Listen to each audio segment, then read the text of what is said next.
Boa tarde. Nesse segmento do Visão Libertária, vamos ao artigo escrito e narrado por Peter Turguniev, A Justiça Libertária em Noite Adentro. Para quem ainda não viu, existe uma série belga nova na Netflix, um drama de ficção científica chamado Noite Adentro, ou no original Into the Night. A premissa da série é bem interessante e reflete vários contos de ficção científica já escritos. Eles dizem que a série é baseada no conto The Old Axolotl, de Jacek Duraj, um conto de ficção científica polonês. Eu confesso que esse conto específico eu nunca li, vou até procurar para ler. Mas tem vários contos nessa linha. O mais antigo que eu conheço é um dos primeiros contos de ficção científica de toda a história, o conto De Encontro ao Sol, ou originalmente em inglês Into the Sun, de Robert Duncan Milne, escrito no século XIX ainda, em que eles fazem basicamente a mesma coisa do seriado, só que com um balão, né? Porque lembra, não tinha avião no século XIX. Estamos falando de um dos primeiros contos de ficção científica jamais escritos. A Revolução Industrial, o desenvolvimento da ciência, trouxeram um monte de novas máquinas e ideias para a sociedade. No século XIX foi quando as pessoas começaram a extrapolar isso, a imaginar coisas que poderiam acontecer no futuro, máquinas que poderiam existir, eventos que poderiam vir a acontecer. Embora existam ainda alguns contos mais antigos que isso, que possam ser classificados dessa forma, a verdade é que o gênero ficção científica nasceu no século XIX e, lógico, floresceu no século XX. São relativamente poucos os contos de ficção científica anteriores a 1900 e esse é um deles. Pois bem, a linha geral da série eu posso explicar, não é spoiler, porque está na descrição dela no Netflix. Aconteceu algo com o Sol que tornou a radiação do Sol mortal. Lógico, o lado do planeta em que era dia quando isso aconteceu, todo mundo morreu, não tiveram chance. Mas mesmo onde era noite, as pessoas demoram um tempo para entender o que estava acontecendo. Tudo o que sabiam é que pessoas do outro lado do mundo pararam de responder mensagens, ligações caíram. Então, um cara que suspeita ou sabe o que está acontecendo sequestra um avião para andar sempre para oeste. Lembra, ele quer ficar sempre de noite. Precisa fugir do sol a qualquer custo. A premissa é interessante. O filme eu achei que tem algumas simplificações meio exageradas. Até a velocidade do avião precisaria ser muito rápida para permitir isso. Mas enfim, é um drama de ficção. O que importa mesmo é o drama que vai se desenrolando ao longo do filme. Eu vi a primeira temporada inteira ontem e vale muito a pena assistir. O foco da série é justamente o drama daquelas pessoas presas em um avião lutando por sua sobrevivência. Até aqui, como disse, só expliquei a premissa do filme, tem isso na descrição da Netflix. Acrescentei só algumas opiniões minhas sobre a série, que foi lançada no dia 1º de maio agora. Não tem spoilers até aqui. Mas, para entrar na visão libertária da coisa, eu vou precisar falar sobre a história. Então segue o aviso de spoilers. Vão ter spoilers adiante. Sim, vamos falar sobre o enredo, alguns personagens da série. Se você prefere ter a surpresa de ver a série, pause o vídeo aqui, vai lá ver a série, depois volte aqui para ver a visão libertária sobre ela. Vou esperar um pouquinho antes de continuar para ninguém receber spoilers sem querer, tá?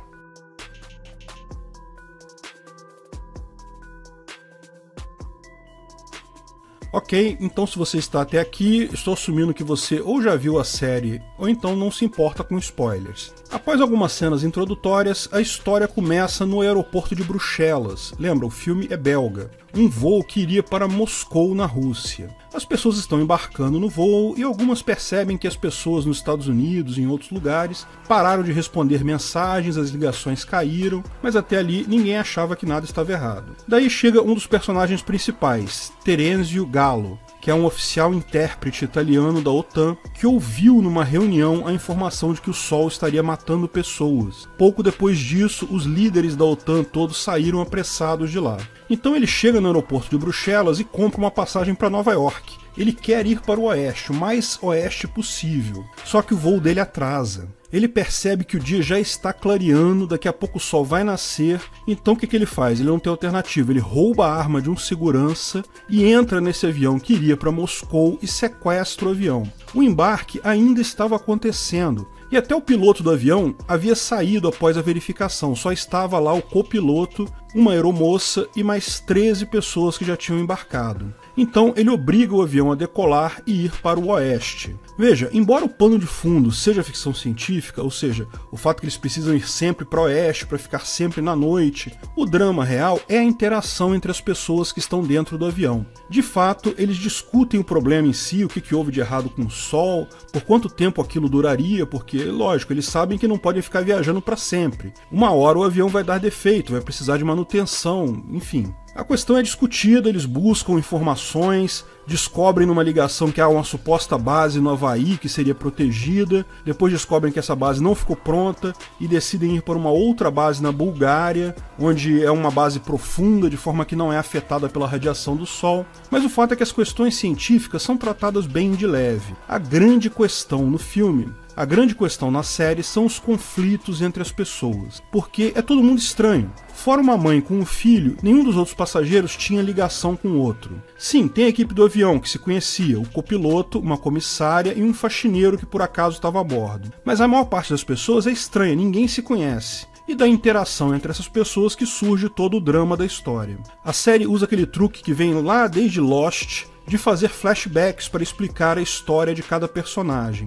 Então, cada capítulo da primeira temporada tem o nome de um dos personagens, justamente porque inclui informações em flashback daquele personagem. Mas os conflitos não têm a ver com aquele personagem necessariamente. No primeiro capítulo conta a história de Sylvie, a mocinha da história, uma piloto de helicóptero militar que perdeu o marido recentemente, que acaba ajudando o copiloto a voar o avião. Apesar disso, o primeiro a ser feito prisioneiro pelos demais, lógico, é o Terêncio Galo, o cara que sequestrou o avião, quando um passageiro consegue pegar o rifle dele. Mas nesse ponto, eles já estão próximos de pousar na Islândia, o primeiro aeroporto a oeste para onde eles vão. Nesse ponto, o copiloto e outros passageiros podem ver o aeroporto em caos, tudo pegando fogo, a pista cheia de aviões quebrados. Parece que muitos aviões tentaram ir para lá e não conseguiram pousar porque a pista já estava tomada. Nesse momento eles começam a acreditar na história do cara, daí tiram ele da prisão do banheiro.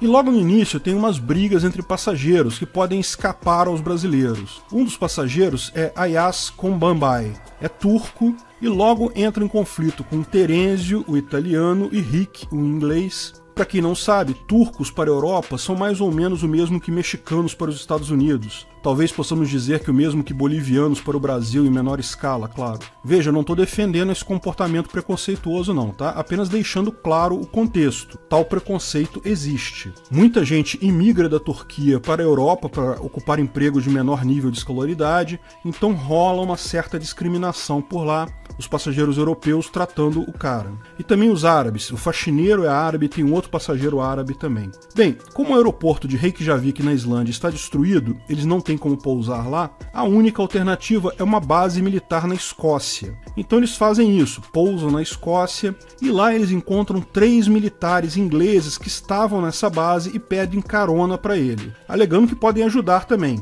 Um deles é piloto, que é ótimo porque Sylvie, como dissemos, não tem experiência. E aí vem o primeiro caso. Esses 3 militares entram a bordo, ajudam bastante, consertam o rádio, restabelecem o Wi-Fi a bordo, que estava quebrado e tudo mais. Não agridem ninguém, não ameaçam ninguém. Mas daí, um dos passageiros vê na internet que aqueles militares estavam sendo acusados de homicídio e estupro no Afeganistão. Os demais passageiros acham um absurdo e um risco transportarem pessoas que fizeram isso. Mas nenhum deles se lembra que eles estão sendo acusados de um crime. Eles não necessariamente cometeram o crime. É a história que eu ressalto sempre. Justiça pelas próprias mãos não é justiça. Repelir agressão, ameaça direta de agressão, direito de defesa é perfeitamente justo. Se os caras tentassem fazer algo com eles, tentassem agredir um deles, seria perfeitamente justo repelir usando violência. Porém, no mínimo, eles deveriam ter dado aos caras a oportunidade de se defender. Vocês fizeram isso mesmo? Qual é o processo? Sim, eu entendo, homicídio e estupro são crimes bárbaros e quem comete esse tipo de crime merece toda a punição do mundo, mas eles estavam sendo julgados, não há certeza de que foram eles mesmos que cometeram tal crime. No final, eles decidem punir os caras deixando eles no Canadá. Eles enganam os caras dizendo que iam buscar um rádio, não sei o que lá, e conseguem decolar antes deles. Infelizmente, nesse processo, a aeromoça Catherine morre também porque ela não sabia do plano e acaba ficando para trás com eles devido à indecisão dela, ela não sabia o que estava acontecendo. Mas veja, essa não é a única situação em que eles fazem julgamento na viagem. Ayaz, o turco, também é acusado posteriormente. Veja, havia um outro passageiro no início do filme que morre logo no início. Começa a passar mal e morre antes de conseguirem fazer qualquer coisa. Ayaz é visto em determinado momento abrindo a barriga do cadáver desse passageiro e retirando pedras preciosas de lá. Posteriormente, descobre-se que Ayaz é contrabandista que tinha contratado o outro rapaz como mula. Veja, o outro rapaz não conhecia o Ayaz, mas o Ayaz estava de olho nele, para não perder as pedras preciosas, esmeraldas valiosíssimas que pertenciam a um sultão turco. A princípio, o Ayaz não matou ninguém, mas veio aquela pergunta, poxa, a gente já matou os ingleses por crimes anteriores, agora que sabiam que o Ayaz também cometeu um crime anterior, por que não punir ele, né? Só que aí o Terêncio defende o Ayaz. Lembre-se que no início eles brigavam, né? O Terêncio é italiano, o Ayaz é turco, tinha toda uma briga entre eles. Parece claro que o Terêncio está preocupado com a ladeira escorregadia. Mataram 3 por estupro e homicídio. Estão querendo matar mais um agora por contrabando de pedras preciosas. Daqui a pouco vão matar alguém porque falou palavrão. Qual o limite dessa justiça do avião? Esse é o risco de julgamento sem base na ética libertária e em contratos privados previamente aceitos. Qual punição é justa para qual crime? Na ética libertária, é claro, você tem o direito de usar violência punitiva proporcional à violência que você sofreu. Se você assinou um contrato, você deve sofrer a cláusula penal prevista naquele contrato. Se você começa a criar tribunais democráticos para decidir por votação quem vai morrer e quem vai viver, você está fazendo injustiça, não justiça. No final, Ayaz é perdoado. Mas daí vem o caso seguinte, o pior de todos. Quando Ayaz e Terêncio vão até a OTAN para a viagem seguinte deles, eles brigam.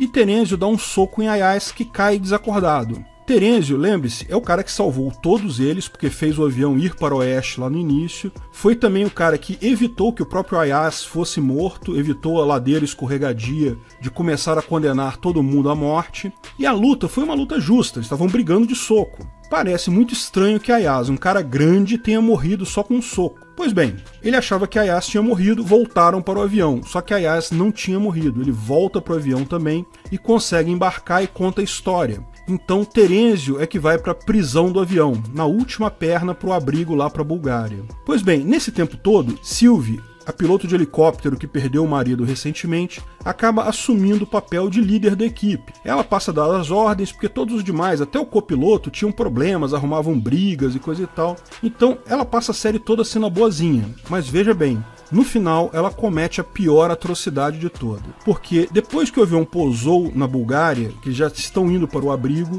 eles se dividem em 2 carros. Em um carro vai a Sylvie com o Terêncio e mais algumas pessoas, e no outro carro vai o Ayaz com outras pessoas também. E nesse caminho entre o aeroporto e o abrigo, o Ayaz tem um ataque. Fica claro que ele já vinha tendo convulsões assim desde antes de tudo isso. Ou seja, não foi o soco de Terêncio que deixou o cara desacordado. Ele já tinha uma doença anterior, uma espécie de convulsão, e foi a doença que incapacitou ele. Ou seja, Terêncio não foi quem deixou o cara desacordado. Pior, Ayaz sabia que tinha a doença. Isso fica claro no último episódio. E foi isso que o abateu, e não falou nada no julgamento de Terêncio. Pois bem, só que isso está acontecendo em um dos carros. No outro carro em que iam Sylvie e Terêncio, ele chega antes ao abrigo, mas tem um portão que fecha. Então Terêncio fica encarregado de abrir o portão para o outro carro. Na hora que eles estão indo para o abrigo, ficam sozinhas Sylvie e Terêncio, e ela, como forma de punição, prende ele ao poste com algemas. Ou seja, ela, em última análise, condenou o cara à morte. Isso enquanto todos os demais já sabiam que Terêncio não teve culpa no incidente. Bom, é verdade que ela esperava que os outros iriam passar por esse portão e poderiam libertar Terêncio, mas o outro carro acabou fazendo um outro caminho. No final das contas, a mocinha da história, a boazinha, achando que estava fazendo justiça, cometeu o pior crime possível contra a pessoa que salvou todos eles, porque, lembre-se, Terêncio foi o cara que fez eles irem para o oeste logo no início. Estariam todos mortos se não fosse por ele. E todos os demais já sabiam naquele momento que Terêncio era inocente, do fato do Ayaz ter colapsado com um soco. Isso traz de volta a importância da questão da intenção e previsibilidade para a punição. Já discutimos isso no vídeo Onde está o erro na ética argumentativa. Qualquer prejuízo causado por uma ação de outra pessoa pode ser exigida a indenização por isso. Isso independe de intenção. Mesmo que eu, sem querer, bata no seu carro, se a ação foi minha, o seu carro estava parado, a ação foi minha, o prejuízo sou eu que tenho que pagar. Eu tenho que te indenizar o seu carro. Mas isso, estamos falando de restituição apenas. Se eu bater no seu carro de propósito, a coisa muda de figura. Além da indenização, eu mereço também punição por isso. Mas punição requer intenção e previsibilidade. Só se pune na ética libertária quando a ação foi intencional. Mesmo a visão justnaturalista é trazida para legislações positivas. Se o crime é cometido com intenção, chama-se de doloso. Esse crime requer punição, não há dúvida. Na legislação positivista, a punição é definida lá pela lei. Na ética libertária, a punição deve ser proporcional à violência recebida e deve ser decidida num tribunal privado. Na legislação positivada, com a figura do crime culposo, pega os casos em que não houve intenção, mas sim previsibilidade, imprudência, imperícia, omissão. Nesse caso, segundo a lei, as punições são mais brandas. Mesmo na legislação positivada atual, se não houver previsibilidade, ou seja, se você fizer uma ação e uma pessoa vier a morrer por essa ação, sendo que não haveria nenhuma maneira de você saber que isso aconteceria, não há punição alguma.